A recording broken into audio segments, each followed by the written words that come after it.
5, 4, 3, 2, 1. Welcome to Thrones and Scones. It's your weekday morning podcast where we talk Game of Thrones over just a little bit of breakfast. It's Tony, Hans, and Jeremy in with you today, Wednesday, tackling Season 5, Episode 8, Hard Home, and Hard Scone. Oh, no, sorry.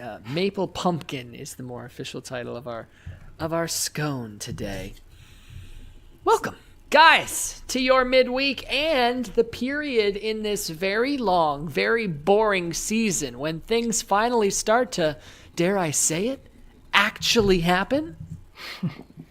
Yeah, it was actually a good episode. I really enjoyed this one. It was a very good episode.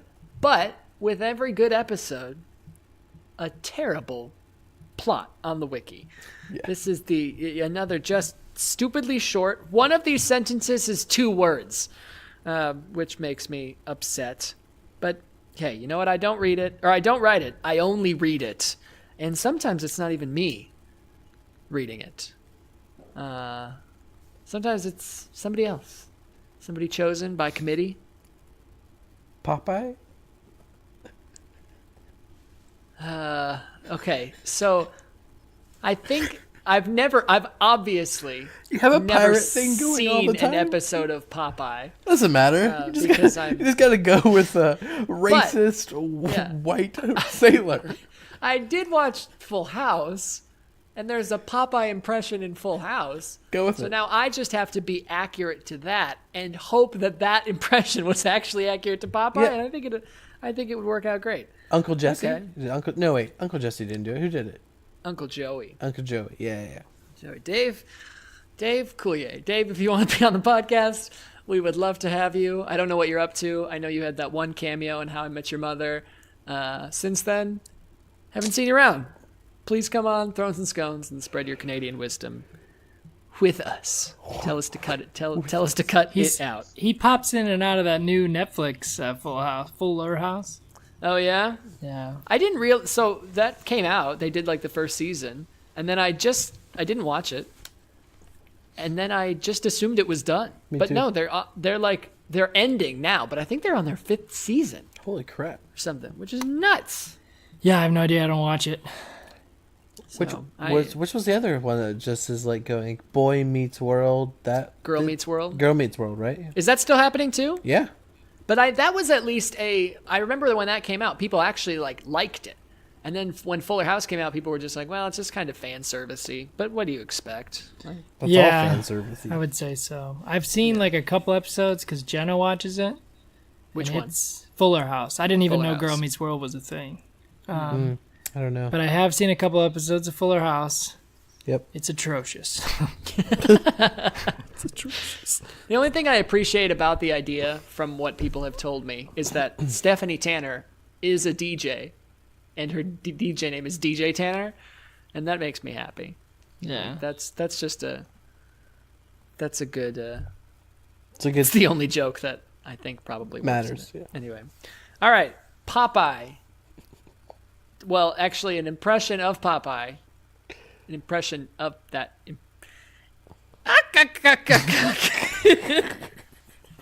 Actually, I just know the laugh. I don't know what his voice sounds like. I'll do Winston Churchill. It sounds similar.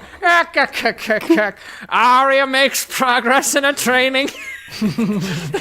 Sansa confronts an old friend. Cersei struggles.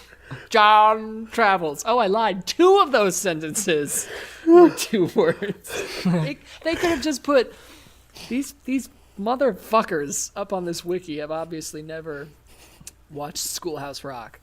Conjunction junction. Get a little and in there. Stop it with the periods.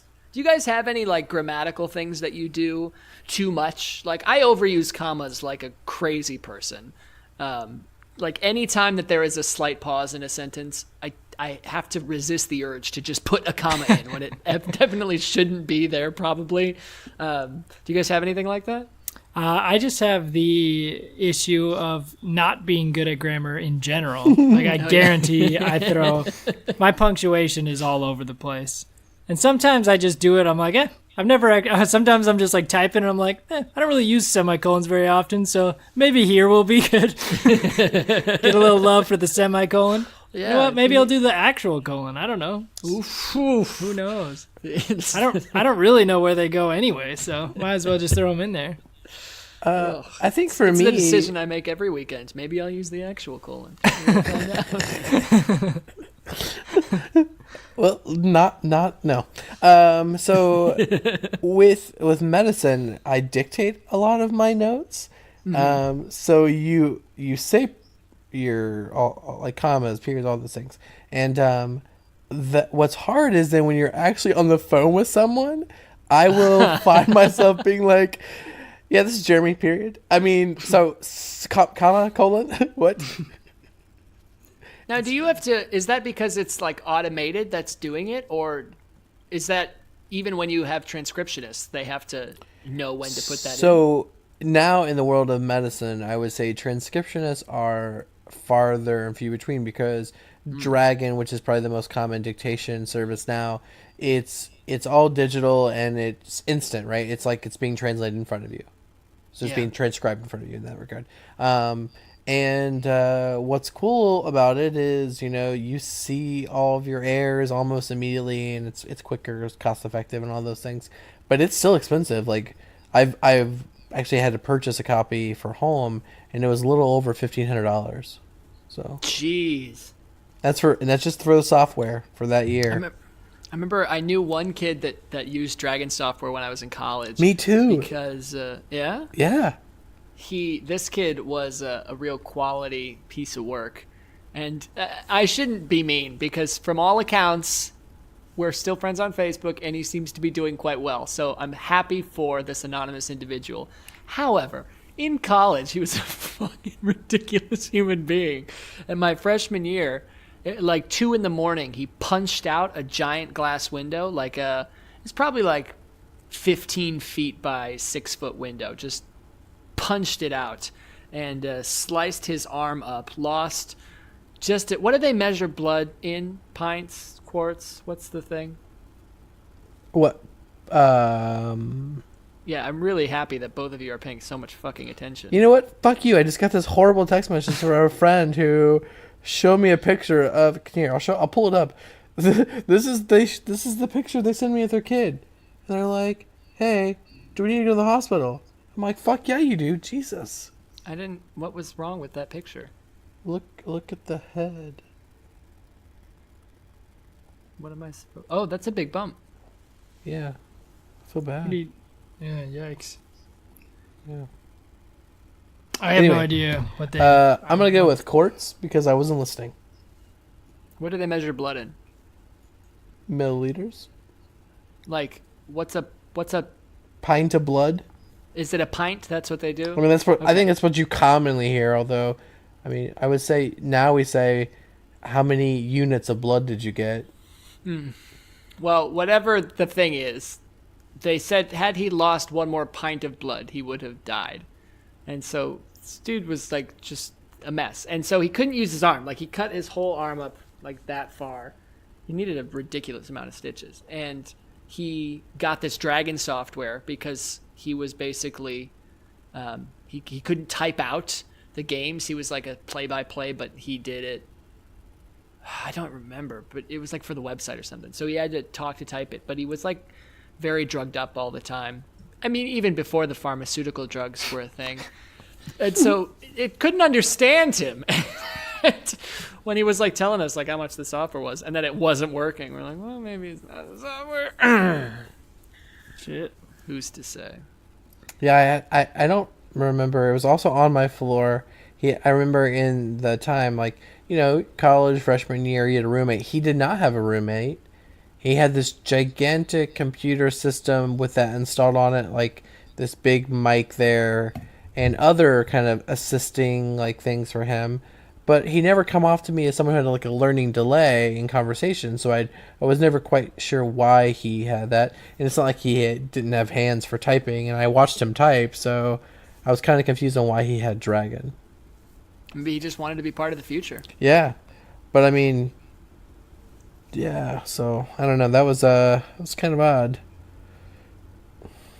Well, what So, Jimmy, let me ask you real quick. I've always wondered this. What is the point of dictating your notes? Why don't you just type? I feel like that would take just as long as typing it. So it's dictating is estimated to be greater than 150 words per minute. So I would say very few of us can type that fast. I can type that fast. Yeah. But yeah, and that's fine. I cannot. I cannot. But the other thing is in medicine, right? If you're using a device or a program that is great, for instance, from medical terminology, right? So if I say, otolaryngologist, I don't have to think about how to spell that. It just goes, right? It just nails that every time. It's good for summarizing like really complex, op reports and all those things, while you can also be doing other things. So I can be reviewing multiple records and just talking into it instead of typing while trying to read something. I don't know. I initially was exposed to it when I was teaching some older physicians how to use an electronic medical record, and that was like the shortcut so they wouldn't have to type as much. But now I use it in my practice, and to be honest, I love it. I will never type again if I don't have to. Now, have you considered using this Dragon software to write out your Instagram posts so that you don't have to keep using the hashtag spelling is hard? No, because hashtag it is really hard. It is really hard. Yeah. And Dragon only works for me on Epic. It will not work. If I could write letters with it, I would use Dragon all the time. You spend $1,500 on software and you can't even use it for Instagram? What's the point? Oh, yeah. Everything I buy in the 21st century must be able to be usable on Instagram, or I don't buy it. No, my toaster, it has Instagram. No, that program will work here. I'm sorry, that will work here, but the one at work, which is where I'm posting all these lovely, Instagram things. Yeah. Instagram. Hey, hi, it's me. Facebook owns you now. Yeah. So why? Because Facebook's had this for years. Why can't I schedule a post on you? Sincerely, me. Yeah, that would be nice. It almost takes some of the excitement out of that. It's like, well, what's gonna happen with the scone post date? Will it be the right person? Will it be the right scone? Tune in to find out. I kind of like the game. Yeah, it's fun. And it wouldn't really matter for our podcast because obviously we're just taking photos morning of, but it's true. While we're eating. While we're eating, yeah. Sometimes, yeah. All those pics of the ones fresh out of the oven. We got up at 1:30 to make said scones. Slaved over a nice floured counter. Yeah. Oh my gosh. Well, Hard Home, ladies and gentlemen. Season 5, episode 8. As I said, things start to pick up. What'd you think? Tell me your favorite bits, your least favorite bits, your other miscellaneous bits. Yeah, I loved it. I mean, I think obviously I'm just jumping to my favorite part because I love it so much, but the end of the episode is just so badass. It's incredible. It is the first time that, we see him once before, but we only see him touching a baby, which is not necessarily, that's really an evil sentence. That's how you know he's our antagonist here, the Night King. He touches tots. He touches tots. But no, now we see the Night King with a couple other White Walkers as well. And I have no idea how I've never noticed before this that they're identical. Except for the Night King, they are all the same. Really? I didn't notice that. I still didn't even notice that. Yeah, because at first I was like, oh, the one on the horse is the one that Sam runs into. And it still could be, but then Sam kills that one, and the one that John kills looks exactly the same. Yeah, I'd have to double check, but it seems like they do look very similar. Mm-hmm. I will tell you my exact favorite part of the episode. There is a moment. Is it the noise that the Longclaw makes when it connects with the ice spear? Absolutely not. Ugh. That was a good moment. But my favorite, what a shot when like the whole zombie battle is happening, right? Or the whites are coming in through the wall and all that crap. And it's it's a bit over the top. This is very Walking Dead at this point.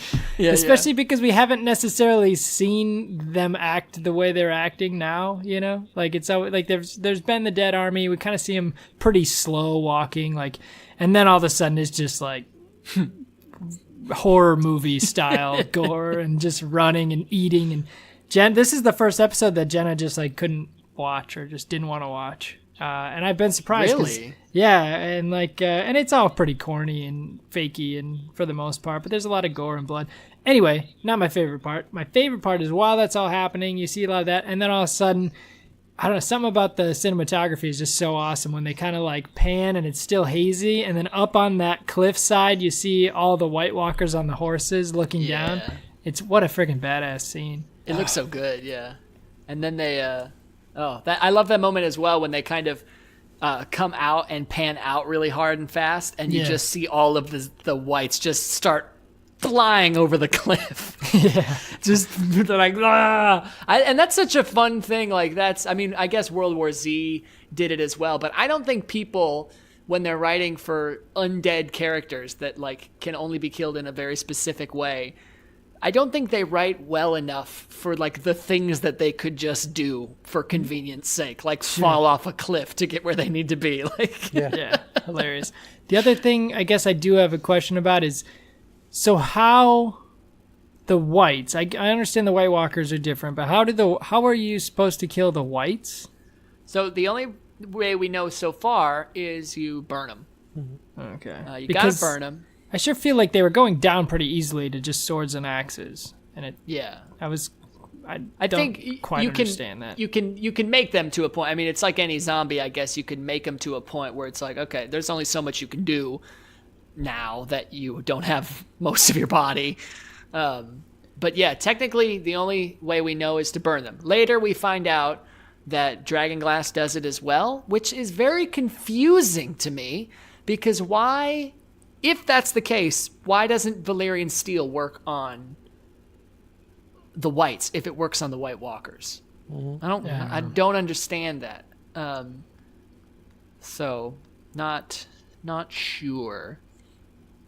I don't know either if the whites are I don't think their head has to be intact, but I don't know.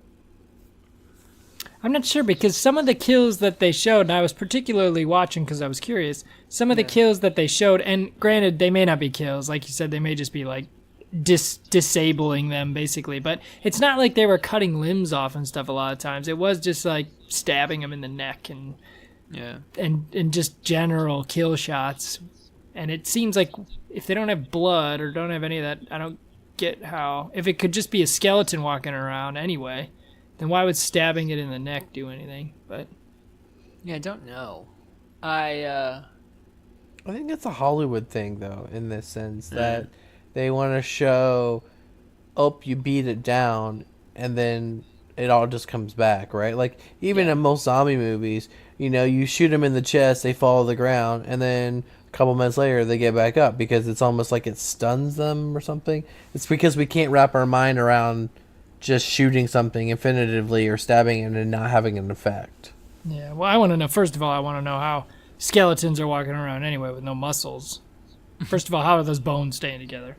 This doesn't make any sense. Well, these are zombies created purely by magic, so if you're going to give any zombies a pass, we're going to give it's probably got to be them. But we do know that they've got a flair for the dramatic. When that one woman, who I want to bring up in a moment, but when she is like, she's fighting, and then she looks up and there's just those kid ones, which goddamn look terrifying. Okay, Yeah, let's creepy. just stop there. Let's have a moment of conversation. Terrifying. Horror movies with children. Let's just be honest. That genre, fuck that genre. You evil sons of bitches. Kids in horror movies are the worst. It's because I think deep down we all know that kids are probably the most terrifying things on this planet if they just got a brief grasp of the power that they would hold over humanity if they just decided to be terrifying horror movie characters.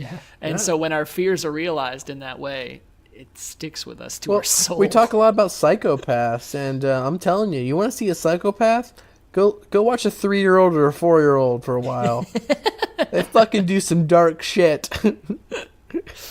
They like walk up to you and be like, "I fucking hate you. I'm gonna punch you." And if I had a knife, I probably would stab you with no remorse.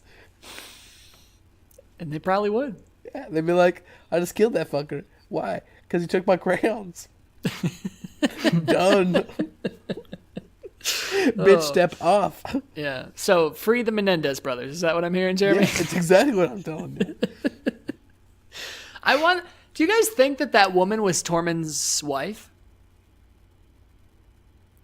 Here, let me tell you why I think that maybe it is. Because, I mean, it's just implied that, you know, she is an elder or whatever. We never really get to see anything about it, but she says something to Tormund like, "Oh, you know, I trust you, blah, blah, blah, blah." And yeah, she could just trust him fine, whatever. Tormund does say something earlier about having 2 daughters. This woman has 2 daughters, and unless it was just their hoods, I felt like when they arrived at the wall that Were they gingers? They were gingers. Mm. And whether or not that was true, Tormund was like arm around one of them, which could just be because their mom is a zombie. Fair point. But it was the first time I ever caught any of that, so I was curious if you had thoughts on it. I'm going to look it up while you debate. Does Tormund, do we know that Tormund has a wife? No. Okay. We just know that he's got daughters. Okay. Yeah, I don't know. Could be. No, I never got the impression while watching that was like because there was never like an embrace or like, you know, they were staying on opposite ends. It's like, if that was my wife, you know, you would at least be with them, like you would stand next to them. You wouldn't be like on opposite kind of ends of the conversation. I don't know. I feel like he's talking about some little like half man, half bear children, since apparently that's he his does style. That's his staff. He does love. I got a question. I got a question for you. So I'm just throwing out a thing first of all about this. I'm calling no wife, but those are his kids. You think so? So they just beamed, but they're not married. Okay. So it doesn't say anything. Her name is Carsey, and it doesn't say anything about her being married to Tormund. So. Okay. Yeah, are they even from? I thought they were all from different clans. I thought that was the point of like the elders. Yeah, they are, but I mean, we don't know. I mean, they can't all individually be from different clans, so maybe they're from the same. I don't know, Could be. I like the idea. I got a question for you guys, and I know we're getting a little deep, but I figure while we're in the in hard home here, not just in the episode hard home. Let's hit it hard. What do you guys think about? What are your thoughts on the way the White Walkers die? Is it satisfying that they just shatter for you? Yes, I like it. So it was very different when Sam did it. It like clutched it, and its body kind of shriveled and cracked, and it screamed, and then it into the weird little ice crystally mist thing that it turned into. And then when John does it, granted, maybe it's more of a kill shot. It is a bigger weapon. It's much faster, but it's pretty much instantaneous. It's almost like when Valerian still hits the skin, it turns into ice. Like, you know, like it's not like he stabs and then explodes. Oh, you know what I'm saying? Yeah. Probably. So I don't really know. I never considered it. I think it feels satisfying, but I understand what you're saying.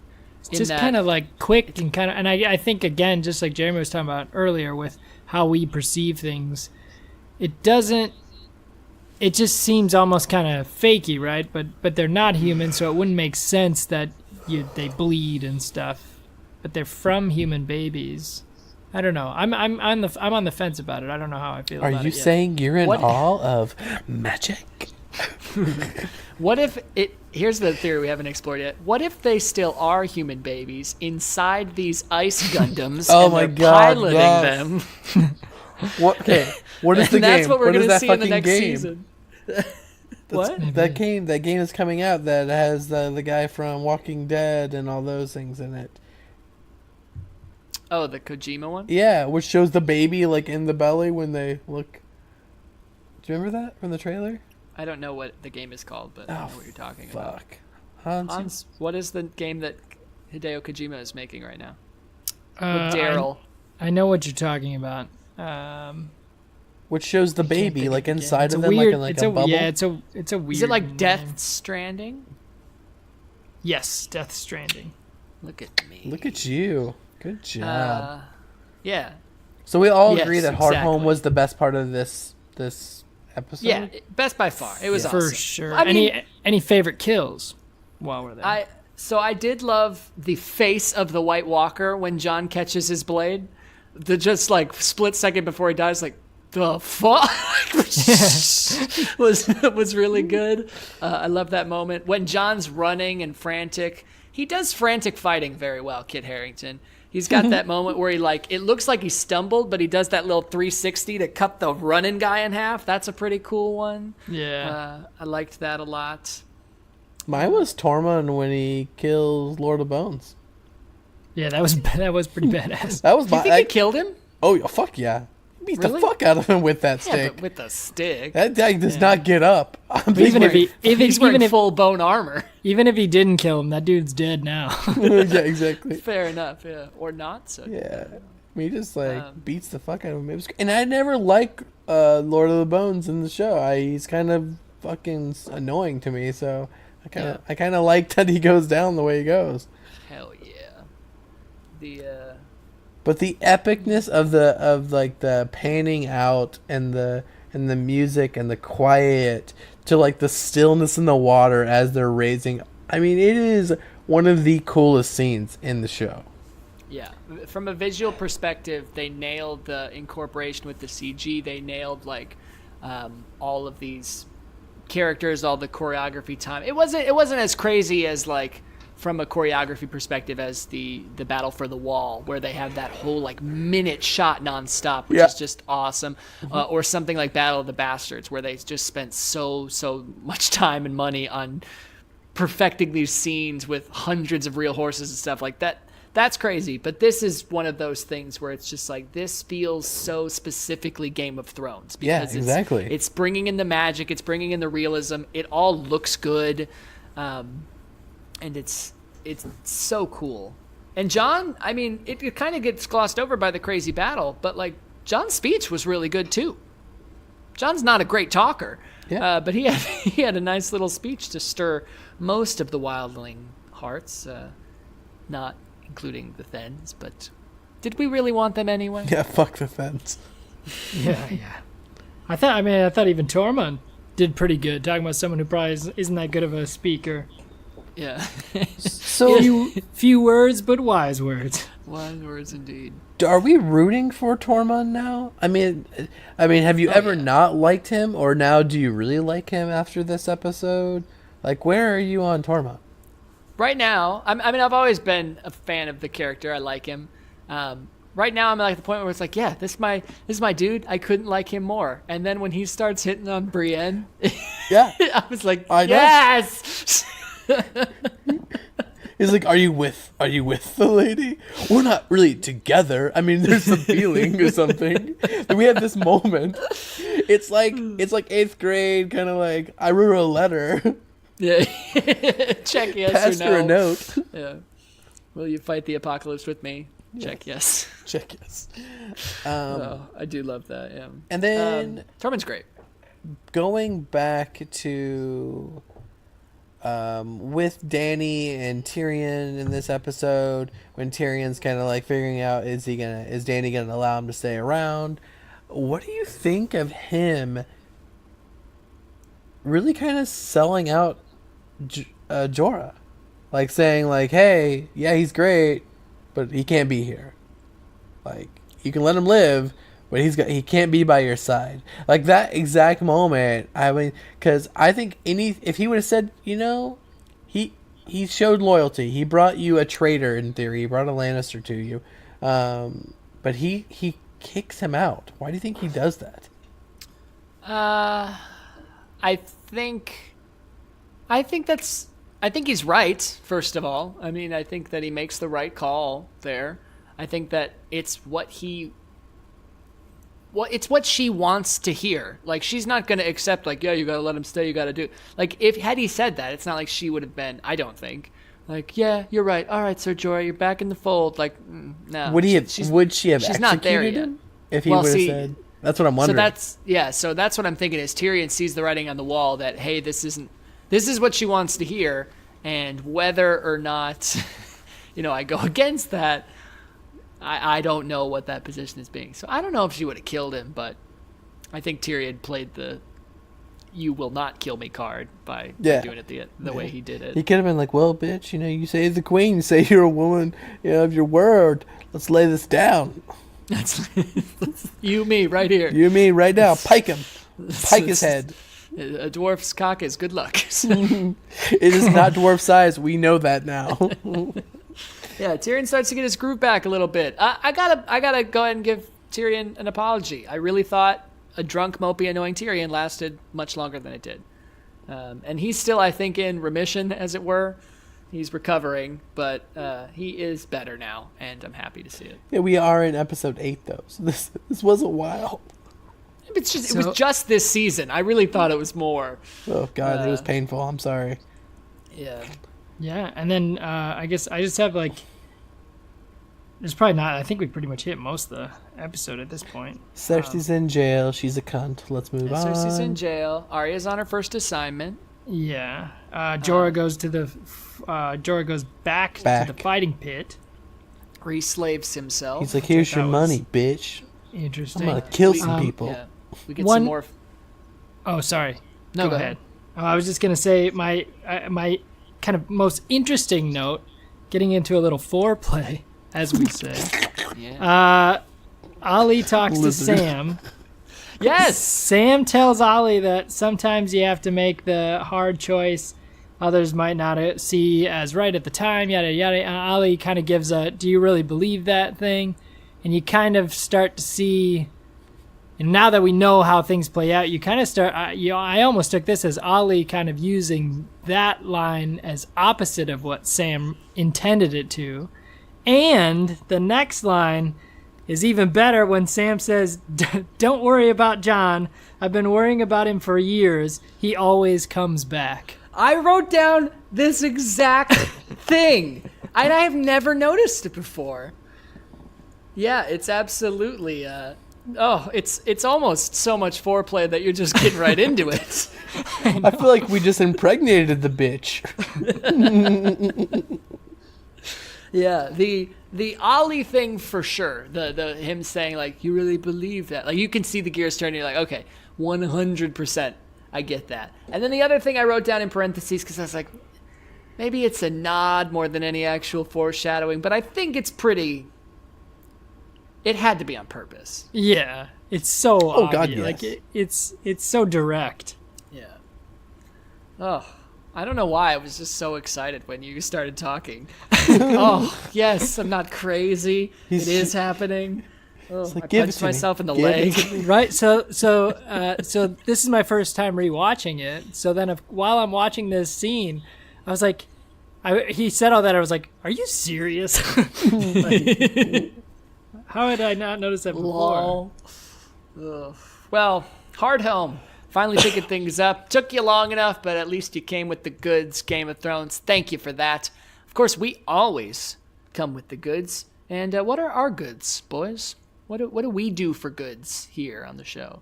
A 50-50 scone. Ah, yes. Who has the scone today? Wise Master Jeremy. Well, I think it's, you just flushed your wisdom down the toilet. It's me! I know I don't have the scone today. I have the scone today. I created it. I birthed it from my own seed. Well, no. Shadow Demon, baby. Shadow Demon. Oh, it does have a glaze, but it's no. It came from the kitchen. It is a maple pecan pumpkin scone. So wait, was it a pumpkin scone with maple on top, or maple scone with pumpkin drizzle? Is a pumpkin pecan scone with maple glaze. Okay, now I'm good. Please do continue. And it's delicious. It looked good. It's because it is good. Are you down with GOT? Yes, you know me. I skipped most of that outro there. Just Fuck it. Don't know why. Thronescones.com. It's really what the outro is, and then join us. Extra words that Go sometimes there. aren't necessary. I just want Also one follow us fucking on person Instagram. to email us so we can have a question to answer. Oh, I actually took off. Do you guys check the email? I don't. No, Well, I don't. I get the notifications on my phone. Okay. So we don't have any then. We don't have any now. God damn it. That's Unless a they've just bummer. like gone past me. But so I will say for these maple pumpkin scones, I have always been not only just a, whatever, generic is fine, and Miss Jemima and Aunt Butterworth. No, I'll switch those, but either or. Like those syrups are great. Sure, log cabin. Yeah, I'm all for it. And I'm even my whole life I've always been like, you know what? Go for that butter flavor. Like indulge a bit. Yeah, sure. Well, for this one, for the scones, there's not a ton of syrup and there's not a ton else that was in the glaze. So I was like, I need something strong. I want that syrup flavor to come through. So I bought a bottle of like actual pure Maple syrup. Yeah. Just a little one. It was like it's like a cup of syrup. It was like $6. Worth it. Jesus Christ. And so I was like, fine. Make it with it. Whoa. I was like, oh my gosh, that's really good. So then I just did a little sip, of the syrup, and I was like, holy ball. And so then I went into the fridge to get the syrup that I had, and it tastes nothing like syrup. It just tastes like sugar. And I'm like, why would I use this on anything? You'd be better off just getting the white Caro sugar syrup and putting that on your pancakes. It's the same thing. Yeah. Oh, so I've been converted, y'all. You're only doing true maple syrup? Just the pure mape. And I remember when I was a kid, we went to Canada when I was like maybe 10 or something, and we brought back some syrup, and I hated it. Yeah.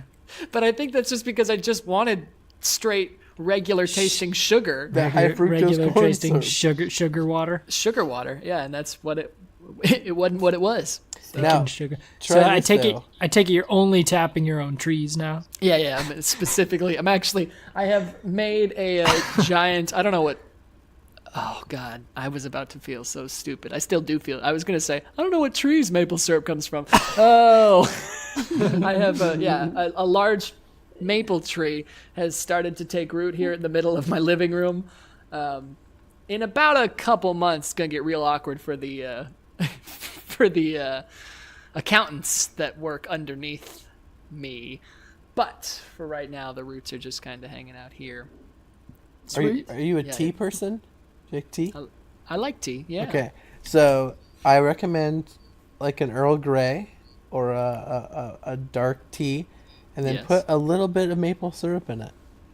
Okay. It is delicious. I've got to try this whole thing now because this is people have been experimenting a lot with maple syrup in cocktails as well. Yes, exactly. In the past few years, and it's not a trend that I've jumped on board with. But now I might realize that maybe it's because I'm using the wrong stuff. So I gotta reattempt this. So we went and had a drink at this pizzeria, but they do a lot of kind of farm to table shit. That whole American bullshit thing that everywhere's doing.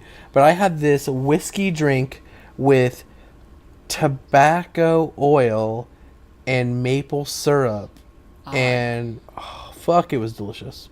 Huh. It was really, really, because the tobacco really just added a little like bitters essentially, right? Except just Sure. a little more fragrant, and then the maple was like that simple syrup. It was so good. A little bit of pepper in it. Oh my god, it was delicious. Quality. So I have had at least one thing that has had a maple syrup cocktail.